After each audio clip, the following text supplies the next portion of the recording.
I have a second channel, cubecompmtdx.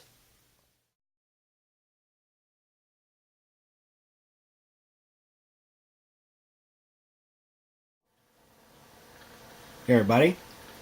So here lately I've been having a little issue with my WeatherCase camera number 1, used on cubecompmtdx to do weather videos. So essentially it's a Kodak Zi8, and if you've been following my camera projects that I sometimes post on here, you'll know that last year, 2018, I went out on eBay and ordered a Kodak Zi8. And the issue I had with that one was it had a parasitic drain. Excuse me, I'm getting over a cold. So it had an issue with the parasitic drain to where it would constantly draw a small amount of current off the batteries and run them down.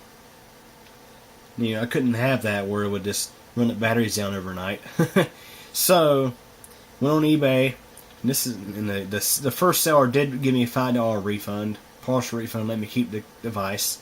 So I went on eBay and back on eBay, picked up a second Zi8. I think this one had a cracked screen or something. The screen wasn't working. But said camera did turn on, but no screen. So I ordered it and essentially put two and two together, the motherboard and other parts out of the working one, with some of the guts off the first one, to make one good working Zi8. And this one here has done for the most part pretty well, but I've noticed here lately, after changing batteries, more and more often I've had to reprogram the date and time. And the reason because of that is this little bitty timekeeping cell on the motherboard is going bad. So this is what it looks like. This is the motherboard out of the first Zi8. You can see the little timekeeping cell right here. Actually, I do have it pulled up just a little bit. It normally sits like flush down with the device. And it's a little bitty battery cell that holds a small charge. It charges off of the primary batteries, and it's supposed to hold enough power to keep the date and time and settings active for about 2 weeks on some cameras. In other words, when you pop out your batteries, you should be able to leave the batteries out for a pretty good little while, at least a day or two, and not have to worry about having to reprogram your settings and stuff. See, that was the issue I had with the Sanyo Exacti CG102 that I got off of eBay last year. Its timekeeping cell was completely faulty, and even popping the batteries out for just 1 second, you'd lose your date, time, and settings. Now with the Zi8, it retains settings, but it does lose track of date and time. And in some cases, you know, it's like, okay, what's the big deal? Well, the big deal is that when you shoot video with the device, it timestamps the material with the date and time that you shot it. And of course, I use this thing for doing time lapses of skies, and also use it to film storms and stuff like that. And sometimes I may have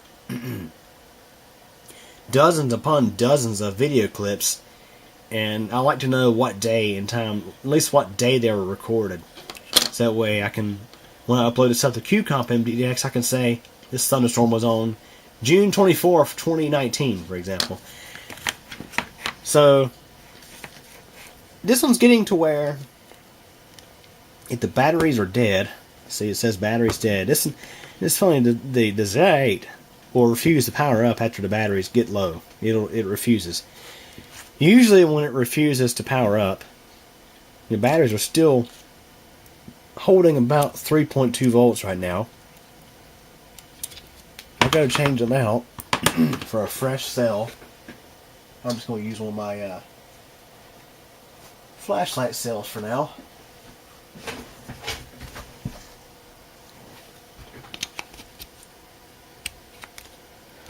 I'm going to try to power it up.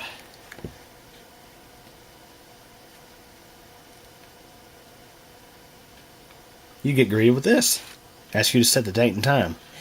Now, if the thing has been running for a while, or I should say, better words, when I put a fresh cell on this thing, and if I don't run the batteries down completely, it generally retains its date and time when I go change out the batteries. But if I let the cells cycle completely, it loses track of date and time. So, most likely, bad timekeeping cell. So, the first motherboard, out of the first camera, I remember this thing being very good at keeping date and time. I had no issues with that. I mean, I could program the date and time. I think I only had to program it one time, actually. And it retained the date and time just fine, despite having a parasitic drain on the batteries. Okay, so you get the idea here. So what we're going to do today is we're going to change out that timekeeping cell. So before I crack this one open, I'm going to try to harvest this timekeeping cell off of this board. I'm not sure how easy that's going to be, but we'll try. Okay, so upon closer inspection of that other motherboard, it appears that I had tried to take the timekeeping cell off of that board, but I broke the little connector between the trace and the timekeeping cell, so we can't use that one. So I think what I'm going to do is just go ahead and crack this open. So to begin, I got to desolder this here and that there. Those are from the power terminals, and we should be able to get in.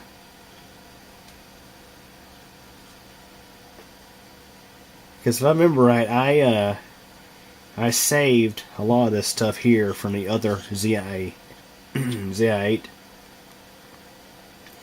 when I put 2 and 2 together with those two cameras.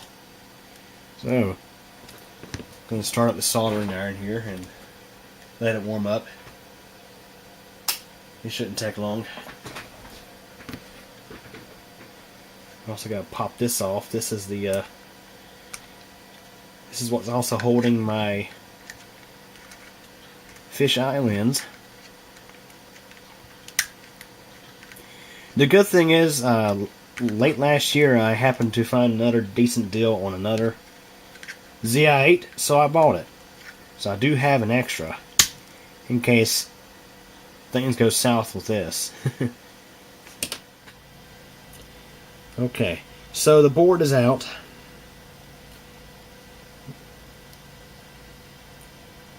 So let's see here. Where's our timekeeping cell? Okay, so they have a little piece of tape over the timekeeping cell. So, right there's the timekeeping cell. I'm gonna get my multimeter. Let's see what the voltage is on it.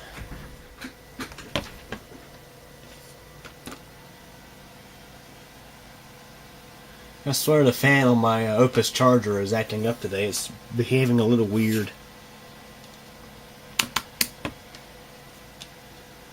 It's cycling a little bit different than it usually does. Okay, so let's see here.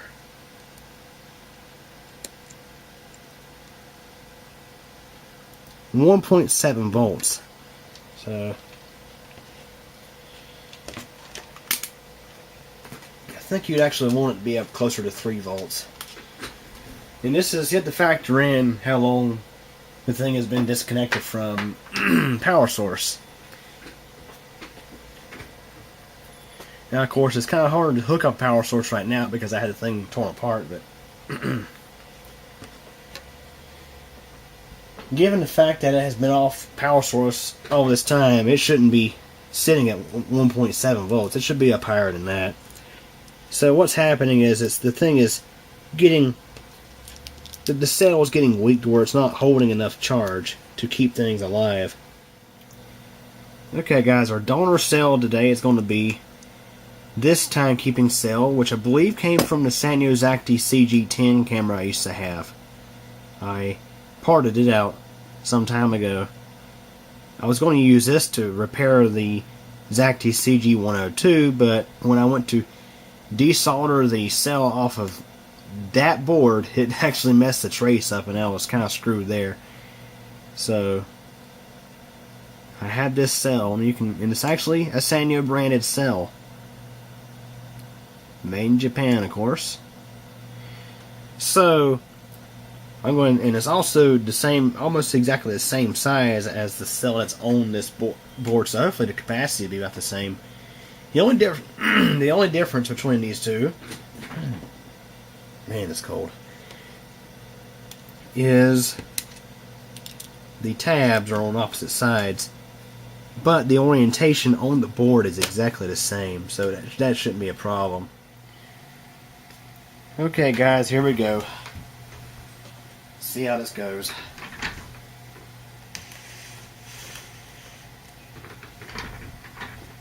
I got these new nose pliers here wrapped in electrical tape. You guys, obviously one side of this cell is positive and the other side is negative. So we'll probably need to use some desoldering wick. The thing is, if I go across these two terminals, it would short the cell, and I'm not really fond of that.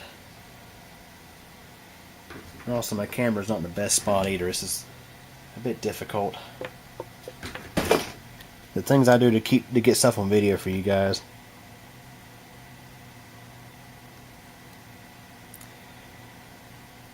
Yeah, this iron here is a whole lot nicer than what I've been using. It's a lot more powerful, and it regulates temperature a lot better too. The other one didn't really regulate temperature at all. So let me get some desoldering wick. You know, I mean, if this thing shorts, I don't think it's going to really bother it too much. I mean, it's just a little bitty cell. See if it gets hot.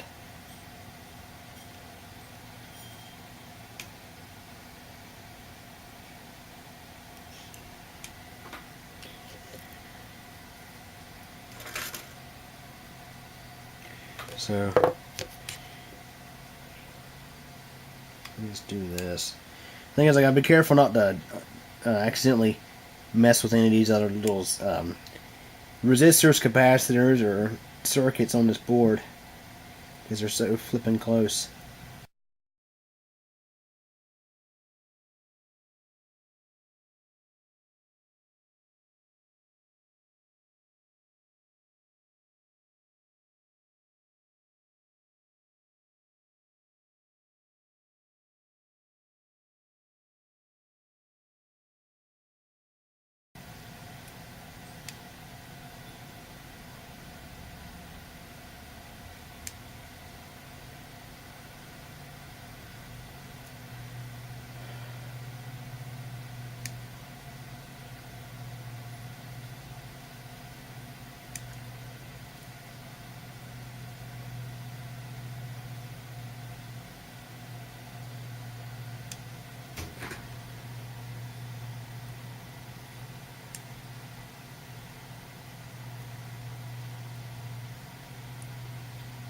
Yeah, we're getting there slowly but surely.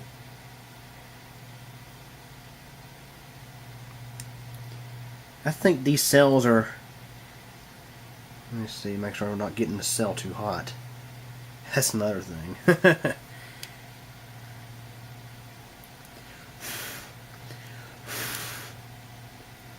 These things probably don't like to get hot either.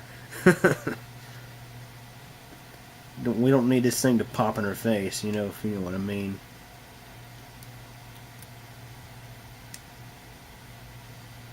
I'm not sure if these are lithium based or what, but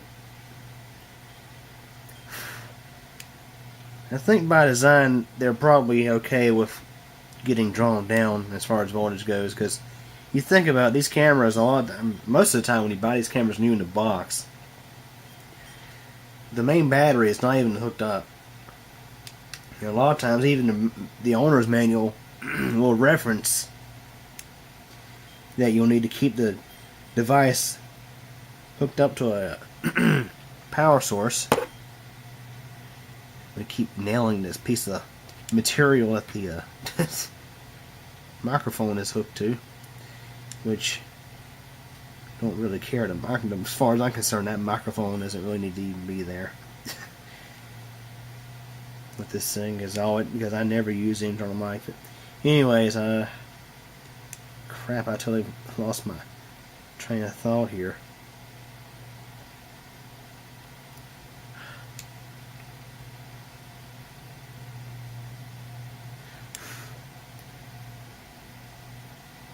I'm just taking a close look here to make sure I'm not inadvertently messing with any surface mount components here.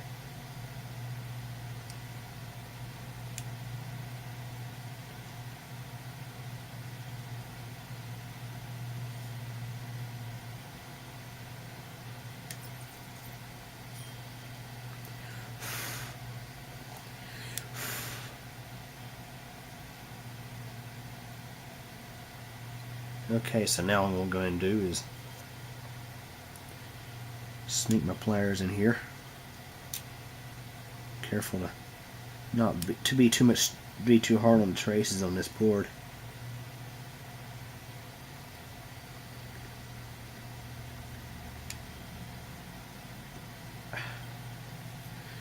We'll try to walk this off of here.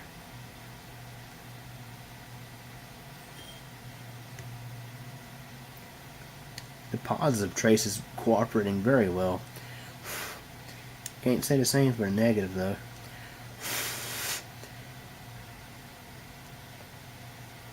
Again, gotta make sure the battery's not getting too hot.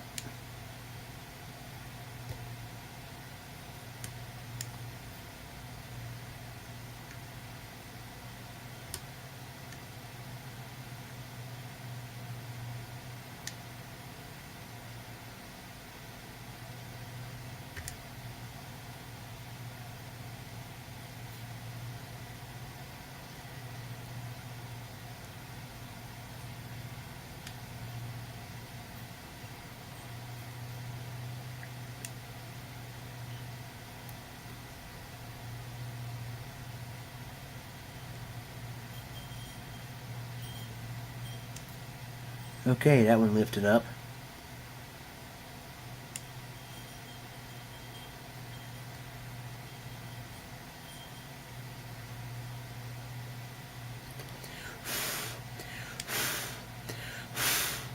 Make sure the battery's not getting too hot again. Okay, positive contact is off the board.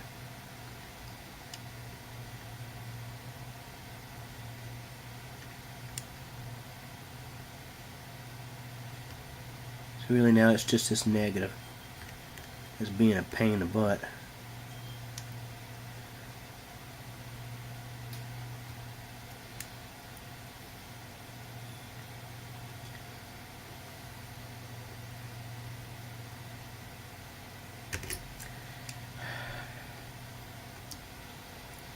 Hate it when it slips like that.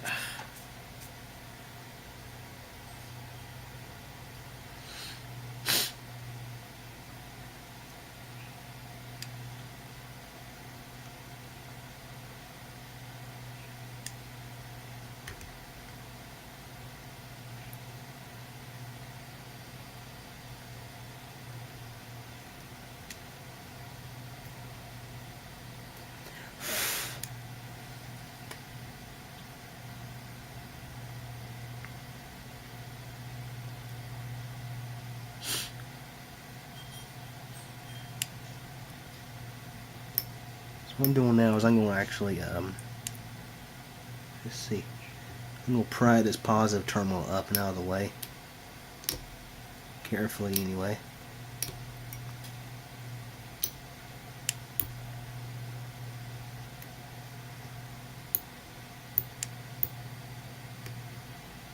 I'm going to sneak the desoldering braid back in here one more time and see if we can get rid of that solder that's causing a problem here.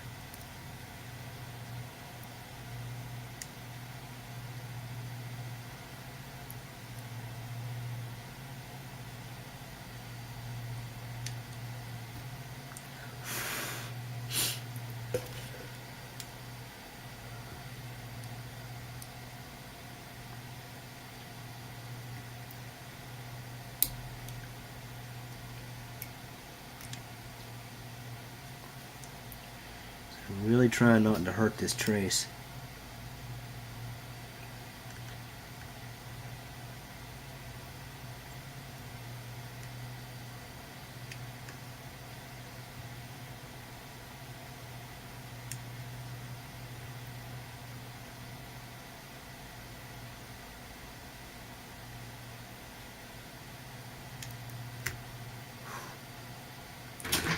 was an electrical tape. Well, it just popped loose. Poor traces. Let me see. The trace is still intact, but man, look, it pulled up there for a second. Yeah, these timekeeping cells are a real pain in the butt. Because you got those two terminals so close together. Alright, let's go ahead and grab a replacement and get it on there. So again, the replacement is oriented just a little differently.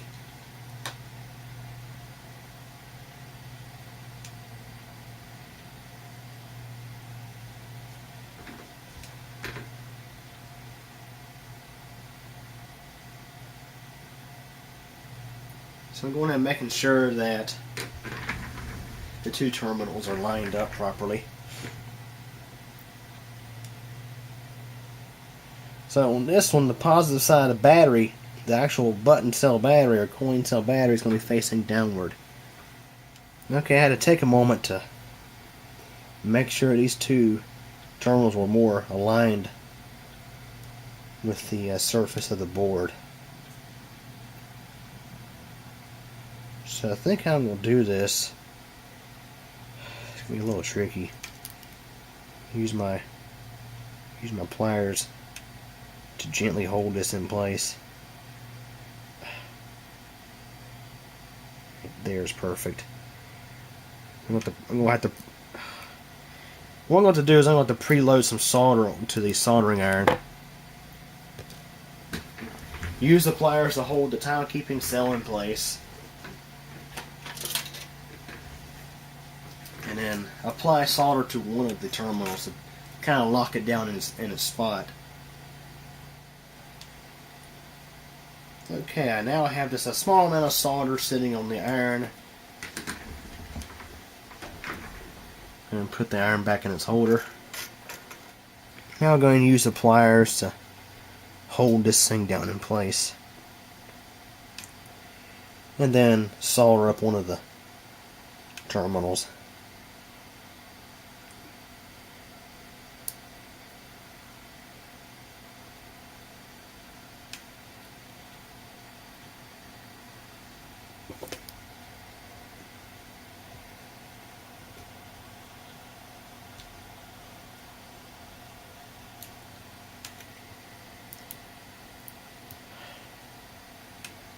I think that does it right there.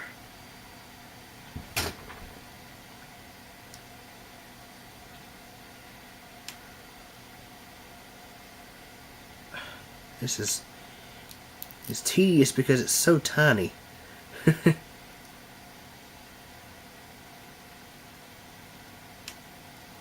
I really hope this board works by the time I get done with this. Alright, so now we're going to take our soldering iron and keep a steel hand. Oh, crap. Yeah, guys, this is not easy at all. Try this again.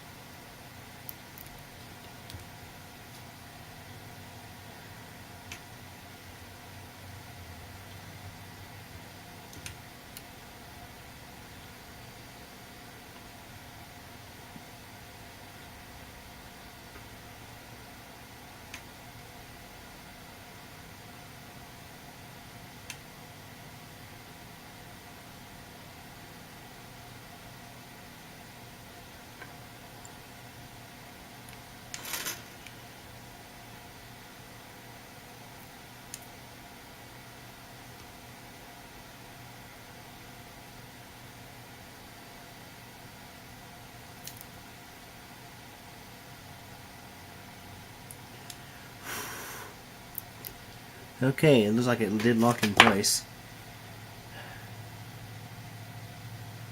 The only thing is it needs to be a little over to the right.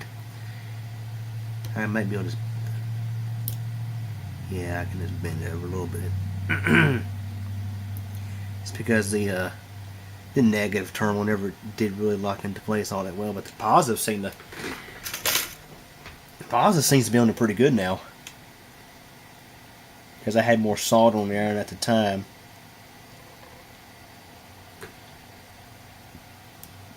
If I remember, I do think the terminals were just a little bit off. We're a little bit further apart on the other device. I think, let me see. There, that's what I was looking for. The other thing is you gotta make sure that this negative is not touching up against the positive of the battery. Yeah, you don't need that either. Sorry if you can't see this, guys. I'm just trying to work this thing down into place. Easier said than done. Easier said than done, though. Go ahead and preload some solder onto the iron. I'm doing this because the solder I have is kind of big, and I don't want to accidentally put way too much on there if I can help it. Okay. 2 hands on the iron.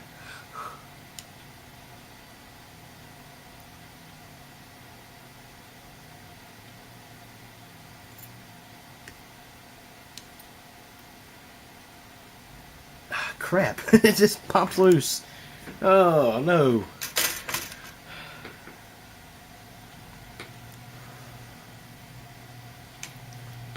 Oh, I know what happened. What actually happened was the other side got hot enough to melt, and it just kind of just drifted apart, drifted away a little bit.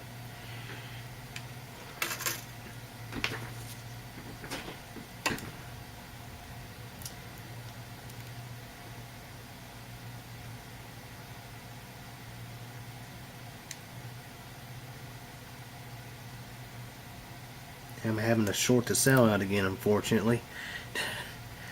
I'm not a fan of that. I wouldn't. It's something I don't typically encourage you that you do.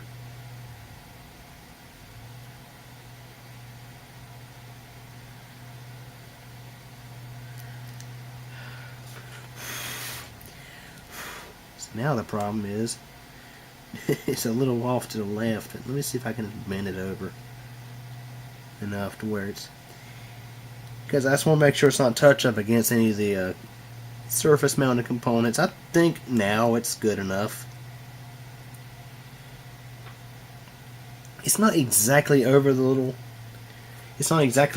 little circle on the board. We'll have a closer look. Okay guys, here's a good close-up here. It is intact.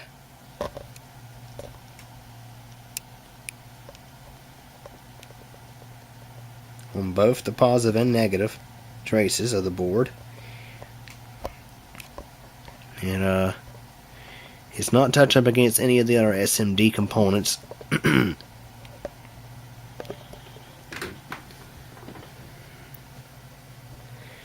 Yeah, it's really freaking tiny.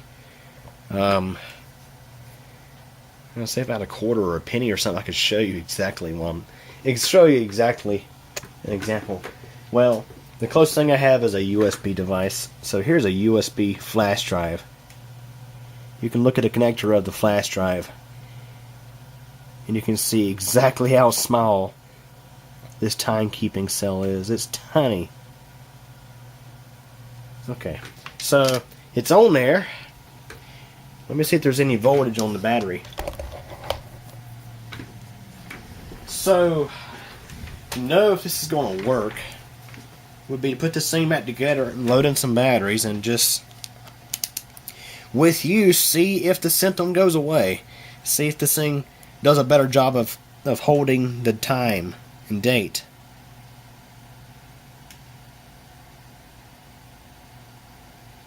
It has about 1.2 volts on it right now. It would need to charge up. it is a rechargeable cell. But so yeah, the way to know if this is going to be a successful repair is really to put it back together and use it and see if it retains the date and time.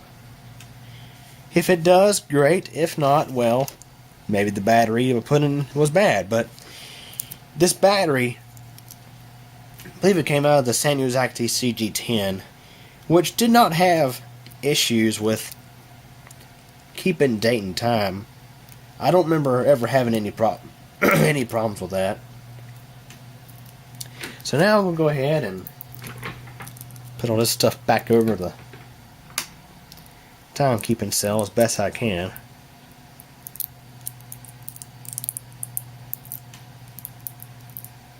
Don't think it's absolutely critical that it's there. I think it was really there just to hold the cell down, but really the cell ain't going to be going anywhere.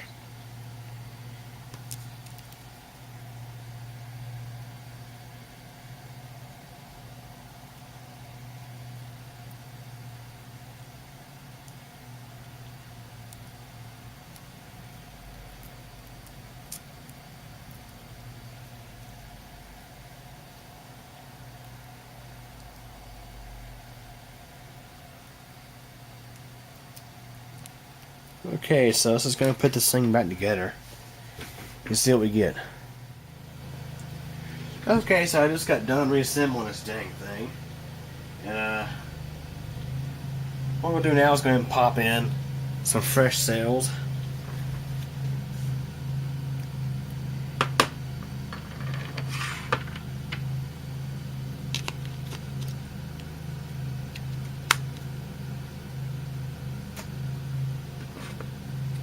And see if it starts up.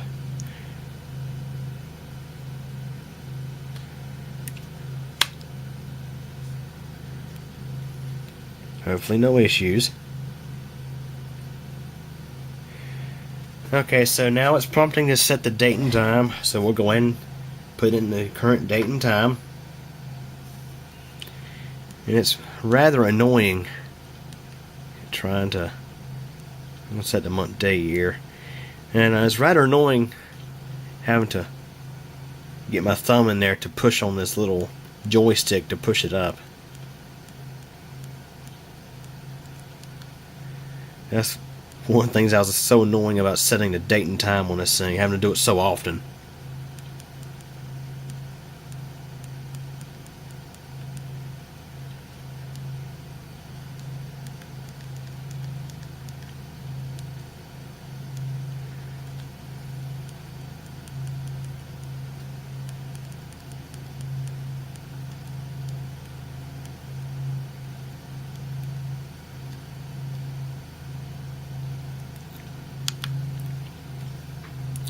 Okay, so date and time is set. Now I'm not going to pull the batteries out just yet because obviously the little timekeeping cell needs some time to charge up. I'll give it maybe 15-20 minutes or so. Come back and we'll see if it holds date and time when changing out cells. Now the real test will be to run this thing until these get down to about 3.2 volts. In other words, the camera considers them dead. And do a cell swap then and see if it holds date, time, and settings or not. Well, again, this one is the only problem. The only thing this one loses is date and time. It's pretty sad when Kodak has a better designed camera than Sanyo does as far as retaining your settings. This thing clearly saves all your settings to non-volatile memory because it remembered throughout being totally disassembled and having its old timekeeping cell completely taken off, this device remembered that I had it set to 720p record mode. The reason why I set this in 720 is for longer record times, but also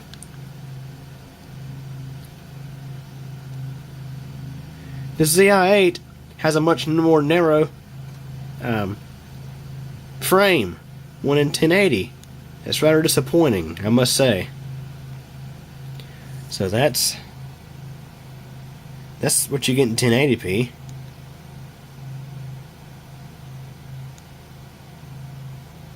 It's 720. So this thing recorded, let's see. I think, you see, it did about 8 hours last time. I think I actually shut it off. Or, I can't remember for sure, but, oh, I remember what I did. I started out 3 hours, 11 minutes, and 720p 60 FPS. And this thing did an additional 8 hours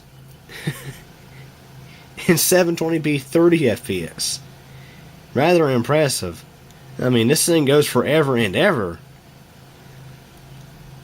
On two 18650 cells, at least the two, it'll go for forever. Just about on two 3000 milliamp hour. No, excuse me, two 3400 milliamp hour Panasonic cells. But even with these 2200 milliamp hour cells, it'll go for probably about 7 or 8 hours, which is still impressive. So, you know what? Just for the heck of it, I know it hadn't been 15 or 20 minutes, but I'm just curious. Disconnect power for a moment. See if the timekeeping cell is even working. Yep, it is. So that's good to know.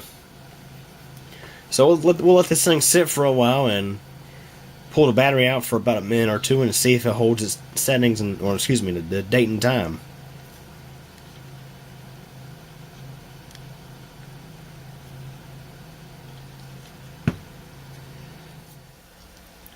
Okay, so I took the batteries out of the camera and I let it sit for about a minute or so. Let's see what happens when I stick them back in and turn it on.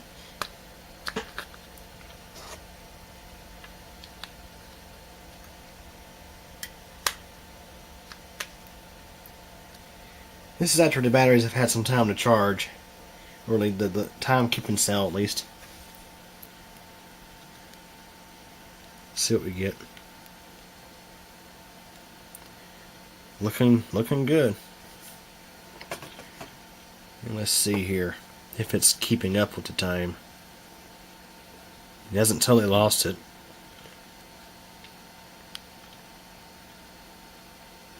Yeah, right on the dot. 10:03 p.m. So not bad at all.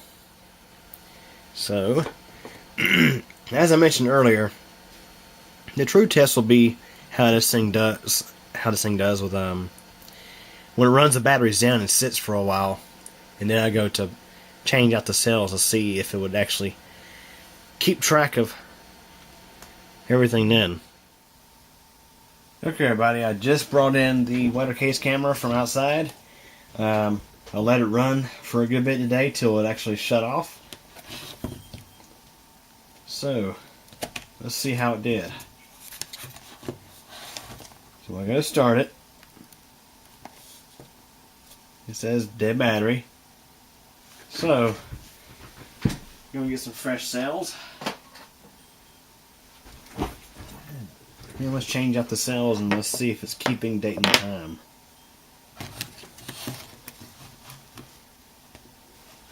Usually this thing would just outright lose it altogether. So if it still loses track of date and time, then it could be something else in the camera's motherboard. So I'm going to change out the batteries now.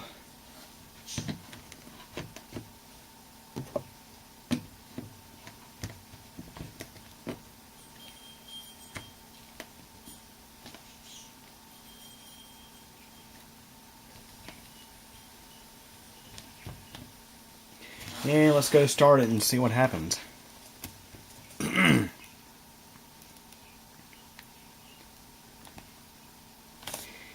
And you see, it did not prompt me to set the date and time.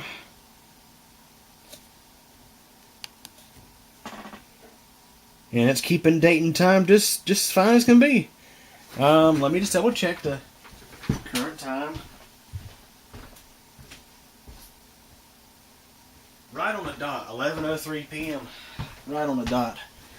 So I'd say that that replacing that timekeeping cell fixed this thing. So hopefully this one here, hopefully this timekeeping cell here should last a good while before it goes bad. So yeah, that fixed my problem. Amazing. So let's see how well it did in 1080p mode as far as longevity. 4 hours and 15 minutes, and when I started it, it said the battery was not exactly 100% full. Well, of course I have been messing around with it and everything, so kind of be expected, but yeah, not too bad. Anyways, hope you guys enjoyed this video. Thanks for watching. Well guys, that's it for this one. But it doesn't have to be. There's plenty more videos on the channel to check out. Also, if you liked the video, please click the like button. And if you absolutely hated it, there is the alternative button as well. But yeah, please subscribe to the channel. I definitely appreciate it. And remember to click the bell so that we get notified of all updates.